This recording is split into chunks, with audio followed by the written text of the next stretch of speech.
Esse man aqui nós temos de 20 mundial de championship de dominó na Aruba, que ha começado com vários eventos. Ele ha começado desde Jaluna acaba e ele termina de sábado. Não, dominó na Aruba está ativo tour weekend. Aruba dominou um mês, tem 9 equipos. E, por certo, segundo depois do Mundial de Dominó na Aruba, tem final também de nacional na Aruba. Isso nós queremos inculcar desde muito acaba, porque ayer, por certo, nós temos evento para infantil, dominó infantil. Nós invitamos 2 escolas, que a Princesa Amália e Conrado Coronel, total de 18 muchanan de 10 anos, segundo a 4ª classe, a Renaissance, ando inang nangahasi evento pa nang. Evento não estava para nang cinta 4 da mesa hunga dominó.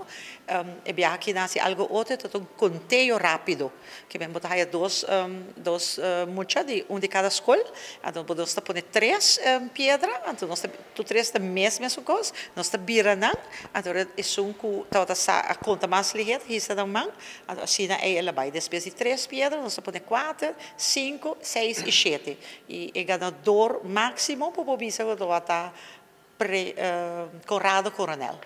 El mundo digital nunca va a reemplazar la mesa de dominó y estar físicamente meneando la ficha. Eso más nunca va a suceder. Internacionalmente tenemos 22 países ahora que practican este deporte y con eventos obviamente mensual en diferentes países que se lleva a cabo el dominó. Claro que sí, o sea, mira, hasta Rusia. En Rusia tenemos una federación, en Abjasia, España, Suramérica, Centroamérica, o sea que el dominó está en todas partes.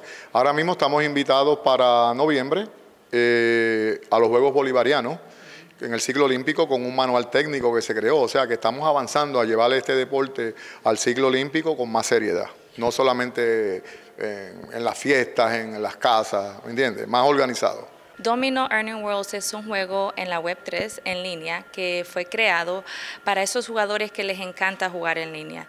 Es un juego en el cual puedes ganar por tu habilidad de ganar, por tu habilidad para jugar, tienes que tener mucha habilidad para jugarlo. Entonces, por eso creamos ese juego, para que los jugadores puedan tener esa oportunidad de poder jugar en línea. La única diferencia es que tenemos diferentes modos de juego, tenemos 6 modos de juego en el cual tú puedes escoger cuál te gusta más, pero es lo mismo y que por supuesto es en línea.